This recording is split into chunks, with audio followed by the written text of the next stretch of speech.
Turƙa shi, a yau dai za mu yi magana ne da wani game ga wani babban hukunci daga shugaban ƙasar Nijar ya yanke wato mai girma General Abdurrahman Chani kenan. To mai sauraro ka biyo mu a cikin wannan shiri inda za ka ji mu ɗauke da wannan cikakken rahoto namu yau.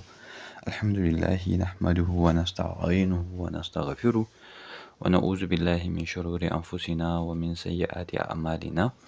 Man yahdihillahu fala mudilla lahu wa man yudlil fala hadiya lahu. أشهد أن لا إله إلا الله وأشهد أن محمدا عبده ورسوله أما بعد السلام عليكم ورحمة الله تعالى وبركاته. Mai saurare barkamu da warhaka, barkamu da sake saduwa da ku a wani sabon shirin namu na yau. Idan kai baƙo ne a wannan tasha tamu ka danna mana subscribe sannan ka taɓa alamar ƙararrawar sanarwa yanda za ka ringa samun saƙonmu cikin sauƙi. Wato da zarar mun ɗaura shi a manhajarmu na YouTube zai shigo zuwa wayanka kai tsaye ba tare da ɓata lokaci ba. Na san idan mai sauraro bai manta ba kwanakin baya wato wa'innan ƙasashe guda uku ƙasan AES wato ƙasar Nijar, Mali, Burkina Faso sun zauna an yi wani yarjejeniya a inda suka fitar da wani sanarwar kan cewa tabbas fa akwai yunƙurin cewa dukkan wata ƙasa wacce ba ta AES wato ina magana game da irin wa'innan ƙungiya na ECOWAS kenan. Idan za su shigo ƙasar Nijar ko su shiga Mali ko su shiga Burkina Faso wato wa'innan ƙasashe guda uku na ƙungiyar AES to tabbas fa akwai haraji wanda za a sa musu wanda za su fara biya.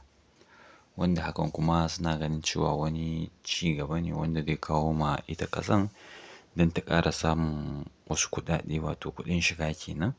Wanda yin hakan ba wai za a yi don a tauye wasu bane ko a cutar da wasu a'a.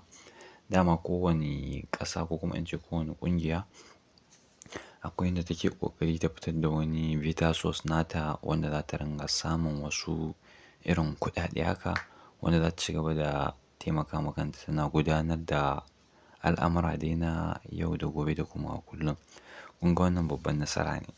Ku duba da yanda ita wannan ƙungiya na AES take ci gaba da jajircewa kuma wasu ma suna ƙoƙarin su ma su yi yunƙuri su shiga ƙungiyar saboda ta ci gaba da zama ƙungiya guda ɗaya kamar yadda Hausawa ke cewa tsintsiya maɗaurinki ɗaya. To a koda yaushe dai muna ƙara ma wa'innan shugabanni goyon baya game da yanda suke tafiyar da sauran ƙasashensu suke samun ci gaba mara ƙarshe. A koyaushe muna ƙara ma ƙasar Nijar fatan alkhairi kuma muna ƙara taya ta da addu'a kamar yadda muke ganin irin ci gaban da take samu a ƙasan. Yanzu na san dukkan 'yan uwana da waɗanda suke Nijar da wanda ma ba su a ƙasar Nijar ɗin na san muna ganin irin ci gaban da ƙasarmu take kawo mana kuma a koda yaushe muna ƙara ma shugabanninmu addu'a Allah ya iya musu mu kuma talakawa mu Allah ya iya mana ya ba mu ikon yin musu biyayya su kuma ya ba su ikon yin mana adalci.